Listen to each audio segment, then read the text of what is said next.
Welcome to another episode of the Peak Potential Success Show. My name is Fong. I'm an entrepreneur, a business strategist, a real estate investor, speaker, and also a best-selling author. Every single day, I have the opportunity to help others unlock the potential and guide them to succeed. More often than not, I see people not taking action, not reaching the potential because they have a missing link. Whether it's a podcast, an interview, a connection, a strategy, a story, whatever it is that will help them get them over that hump. That's why I have this show, so that every single week when you watch this show, you unlock your potential, you maintain that level of success, and find a new peak potential, and then achieve things you never even dreamed of. Today, I have an amazing guest. He is somebody I've known for a very long time, and I admire and really have a great respect for him. I met him almost, I think, 10 years ago, and once he walked in that door and started doing his presentation, I go, wow, this guy has a superpower. And that superpower is the power of memory. He was able to spout out 25 random things over and over again without fail. And what was very special about that was he was able to unlock that whole secret and show us how he did it. After that, I've learned so much from him. He is a leadership coach. He's a business strategist. He's a team builder. He has an amazing, abundance amount of energy and a great smile all the time. He is Adele Carnegie Careers. Please welcome Mr. David MacANGUS. Awesome. Thank you, Fong. Love that enthusiasm. Here you are. Right. For people, so first of all, thank you for being here. And just for the people who don't know who you are, what is Adele Carnegie Careers? Because Adele Carnegie is a name that lots of people know. So what exactly are you doing with regards to Adele Carnegie? Well, Fong, it's quite interesting that we meet a group of people, let's say 25 people, and we work with them for 12 consecutive Tuesday nights. And I can't tell you how many times people have said, so what's your real job, right? In other words, 25 people just magically came together. So my job is to talk to business, talk to people who are interested in what we've got to offer. And if we're the right fit, we've got the right solution. My job is I'll call it the salesman part of it. And then once they take our program, I also am one of the trainers. So we deliver the methodology taught by Adele Carnegie. Now, how did you get into this whole Adele Carnegie thing?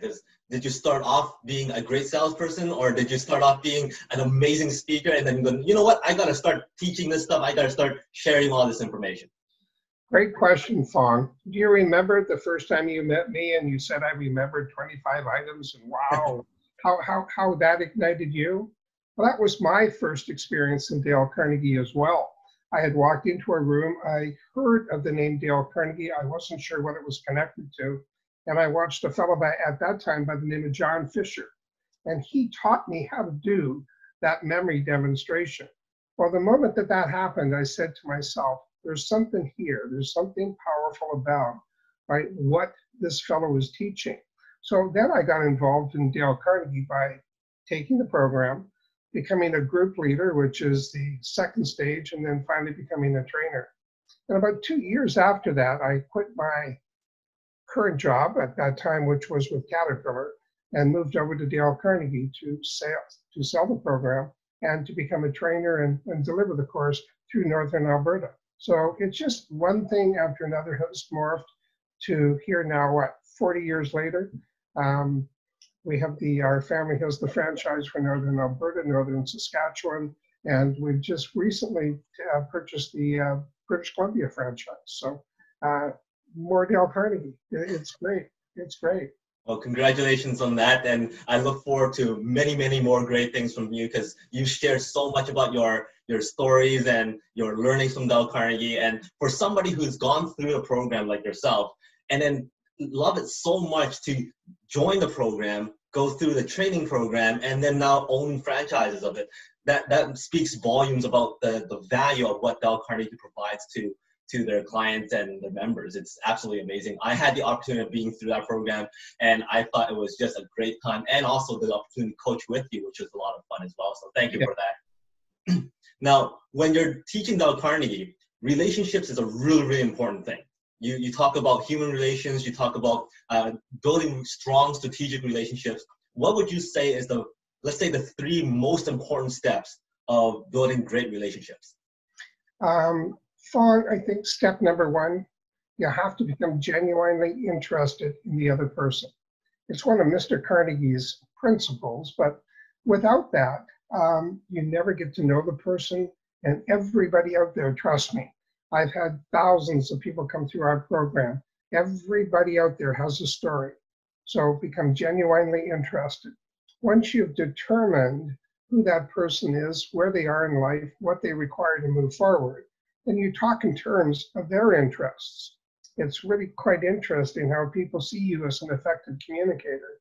And listening is where it begins. Then you can communicate how they hear and what they like and the balance of it. So it starts to form that, call it connection. And then the final step is honesty. At the end of the day, if I meet a person, we have a conversation, and I don't have a product that is going to help them get to that next step, I'll be the first to tell them. There's something magical about the Dale Carnegie experience. If I sell you into the program and you shouldn't be there, I have to look at your face for 12 weeks. And your face is going to be telling me dislike, disappointment, and that's just not a way to build your business. I mean, we're doing business today, Fong, with companies that who started with us in 1984 when I first moved here, and we're still doing great business with them today. That can only happen with those three things in mind: genuine interest, talk in terms of their interest, and honesty. Very, very important. Now, during that explanation that you gave, you mentioned effective communication. Now, there's a lot of people that I talk to who believe, oh, I don't need to work on my communication skills. I don't need to know about public speaking because that's not part of my job. Or I'm not in front of people all the time. Or I don't think about going up on stage and speaking. So they don't spend the time to build on that skill set. What do you say to these people? Because I believe communication is very important. And whether you're in tech or an engineer or a speaker, whatever it is that you're in, effective communication is vital to everybody's success. Yeah, absolutely fine. Let's make sure that there is a distinction between the two. Communications and public speaking, those are two separate entities, right? You and I communicate. How do our relationships develop and grow? Through communication. So me being genuine in my conversations with you is communications. If I'm not effective there, then we don't connect. So that's one role. The second role is the public speaking. We may feel that it's not part of our job until the moment in a staff meeting or a team meeting, or we're on a electronic meeting as we are today, and somebody says, come off mute, give us your input, tell us what you're thinking. Right? If we're not prepared for those opportunities, Fong, it may go by us and we may miss an opportunity to enhance our position within a company, to help other people depending upon what the message might be. It's just preparation. Mr. Carnegie believed only the prepared need feel confident. And you know that in public speaking, confidence is the #1 issue. Right? Very, very well said. Now, for somebody like yourself, what would you say was the biggest life lesson that you've ever had? And what's that story behind it that made you go, you know what, this is what I've learned? Fong, it was early in my career, and I went to the bank machine, and the bank machine wouldn't give me any money. Oh. I'm trying to figure out what the heck is going on. So I pulled the slip out and I look at it, and it said insufficient funds. I remember exactly where it was. It was the Shell station at the corner of 170th Street and 118th Avenue. I, at that moment, went out to my car, sat down, and made a clear decision that you have moved from Saskatchewan to Edmonton. You have a family now. You've got a 6-month-old daughter. You better make a decision to use what it is you're teaching in building your business. And from that moment, I didn't go and pretend to do cold calls. I went and did cold calls. Right? I introduced myself to people. I passed out cards. I joined associations so that I could be in front of people and communicate to them the power that what we have. So that was the real drive that made me either get in or get out of the business. So I don't necessarily suggest for anybody that Dale Carnegie is always on the up. We have as many challenging days as anyone else out there, but it's how you react to the challenges, to me, that make the difference. Very, very well said. And you talked about how you meet the challenges. I'm sure that during that period of time, you faced a lot of challenges. People who may have told you that it's not going to work, people who may have told you that that may not be for you or you're not good enough. How did you face those challenges? I know you said you have to face them, but how do you overcome them? Well, Mr. Carnegie is probably most well noted for a book he wrote called How to Win Friends and Influence People. Well, the second book you get when you come into the program is one where it's about analyzing situations and problems. It's really designed to keep stress into its proper perspective. We all need stress to survive. It can be motivational. It's when it gets out of control that can be a challenge. And in there are two principles that I've always utilized. The first one is, ask yourself what's the worst that can happen. The toughest part is to prepare to accept that. It's only when you accept it can you move forward, which is the final stage of it. Right? The second one is what's the problem, possible causes, possible solutions, and what's the best possible solution, and get busy acting on it. So those are my four, call it analyzers, that allow me to select an action and move forward depending upon the situation. Yeah, that's absolutely great, because everybody needs to have that system go through their heads every time they're looking at some kind of adversity or challenge. Now, Right. we're facing a big challenge now with COVID and lockdown and all that kind of stuff. How have you adjusted to it? How have you utilized this time to enhance what you already have? Well, there's two buzzwords that are out there, Fong. One is agility, and the other one is the ability to pivot. So traditionally, Adele Carnegie training has been an in-person classroom type event over a period of time. So how do we pivot? Well, Adele Carnegie has been, the parent company has been in the online training business for over 10 years now. So when this started to happen, they very quickly kicked to overdrive and went out to all the different franchises throughout the world, just not North America. And what they did was they took us and walked us through how to deliver online. And then they took part of our team and taught them how to be a producer, to fix all the technical glitches.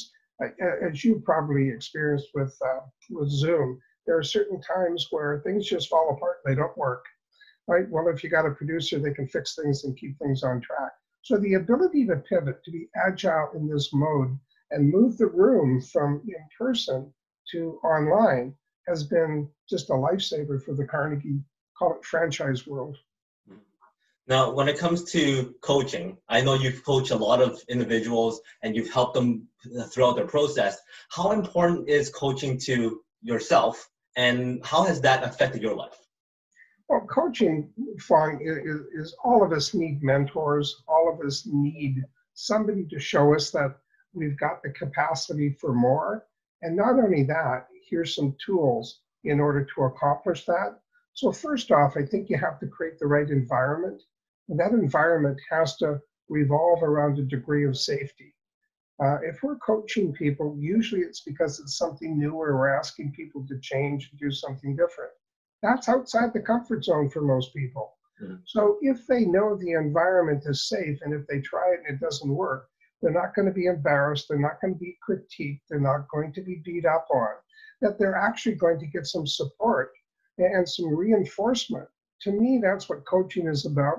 I worked for John Fisher, and that's exactly who he was as an individual. Was always involved, saw the opportunity, made sure I was aware of it, and how it would be important to me, talking about setting the attitude right. It wasn't because John needed something, it was because he saw value that I could attain by taking that next step. So when you get the attitude right, introduce the knowledge and make that practice area safe, a person usually picks up a stronger skill set, and then their attitude is going, great, what's next? Which is a wonderful way. And I think that's the way it's been for me. The transition from in-person to online, technology and I aren't necessarily the right partners, right? So being open to coaching has helped me get over the hurdle of being afraid of technology. Well, it's absolutely amazing to hear somebody like yourself who still values coaching for yourself, because somebody who's already very successful, who coaches other people, people may not think that, oh, you have your own coach kind of thing. So that's pretty amazing. Now, one thing that I really admired when I was through that course was not just all the great connections and all the great life lessons that you've done, but the introductions that you do for all the speakers that go up there. You make people feel amazing. You give them great credibility. You give them great energy before they even go up there. Now, why is it so important to have great structured introductions when you're introducing somebody to somebody else or even on stage? Well, Fong, I'll scratch your memory a little bit. Human relation principle number 9 is make the other person feel important. Mm-hmm. And there's a second part to it, and do it sincerely. So having the ability to look at a person and see their strengths, their characteristics, you exude enthusiasm and passion, right? So those are two fairly easy and visible qualities. I want to make sure that the person I'm introducing you to, or to the group that I'm introducing you to, that's already preset. I want to make sure that they connect with those particular qualities. It elevates you, and it creates anticipation with who I'm introducing you to. Mm-hmm. Yeah, very, very good. And yeah, that was, it made me feel absolutely amazing every time I go up and speak, because once you finish introducing me, that whole pressure, that whole stress just goes away, and you walk up with a smile, which I think is very important. And I've done that for a lot of people that I'm introducing now, and it's something always in my head because I want them to feel like a star when they go up there. So thank you very much for that. You're welcome. Now, what drives you right now? Like, what makes you wake up in the morning and go, you know what, I'm going to take on the world? What is that driving force? Well, Fong, I'm a very, very, very, I can say that 5 more times, competitive person. And COVID is not going to beat us. Right? COVID, for the first month, absolutely floored every franchise pretty well in North America, because all of us are in-person training. And as a result, when sales go from where you were to 0, right, that just gets my back up. I just go, okay, come on, bring it on. Right? Let's find ways to get through this. We're tapping into markets we've never been before. We're tapping into sectors of the market we've never been before. And it's all part of the response to a challenge that's put in front of us. You can do 2 things with it. You can actually fold your tent and go, oh, poor me. Or you can step into the world of innovation and say, all right, in what ways can we do things different, deliver value, connect with our customers? I mean, a person who needs to build confidence, just because COVID-19 is out here doesn't mean they don't need confidence anymore. So the need is still there. Our challenge and the way we're responding is to figure a way to get it to our clients. Mm-hmm. Okay, now you have the world, your stage right now. You're going to say the next few sentences. What would be your big message to everybody in the world at this moment? Take stock of your strengths, the qualities, the characteristics that you own that have allowed you to be successful in the past, and use those same strengths, qualities, and characteristics to defeat what that challenge is in front of you. Wow, very well said. Mm-hmm. Now, before I let you go, I'm going to ask you 5 quick questions. Give me 1-word answers, and for fun. Now, if you had the opportunity to do any extreme activity that you can, what extreme activity would that be? Skydiving. Who would you do that with? My son, Michael. Now, if you had an opportunity to meet anybody in the world right now, dead or alive, who would that be? Dale Carnegie himself. Okay, so Dale Carnegie is in your house. You need to prepare a great meal a la you. What do you prepare for? A traditional, I think I'd do a beef stroganoff. Yeah, I think he'd enjoy it. He's a Missouri boy. It's a down-to-earth meal. I like how you went with that, because you thought about where he's from. Like, all this stuff already went through your head. He's from here. He probably likes this. I'll prepare this for him. You're adding value to him. Within seconds, you came up with that. And also, if you had an opportunity to have somebody play you in a biography, who would that be? Oh gosh, Fong. Now you hit my weak spot.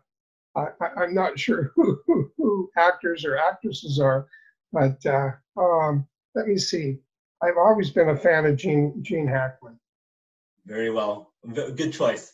And finally, I have one more question, and that is, what is success like? But before you answer that question, I have 5 random cards here.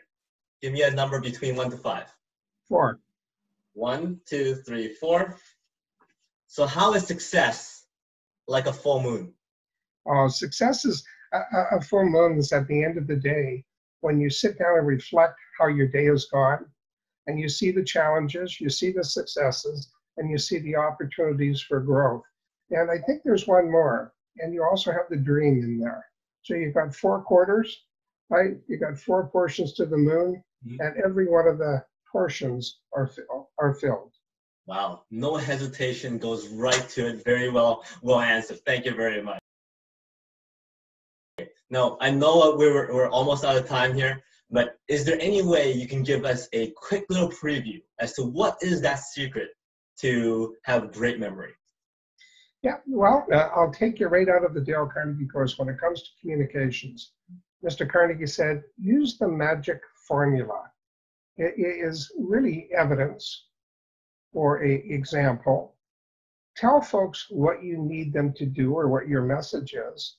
But the critical factor here isn't about what you want, but tell them what's in it for them. So use evidence. Do you remember as a young person growing up, Fong, your parents probably asked you a question or two or told you couldn't do things, and the first 3-letter word out of your mouth was why?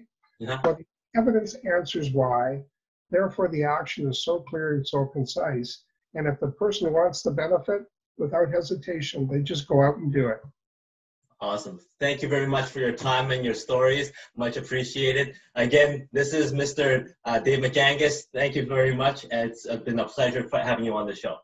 Fantastic. Thank you, Fong. Appreciate it. Keep up the great work.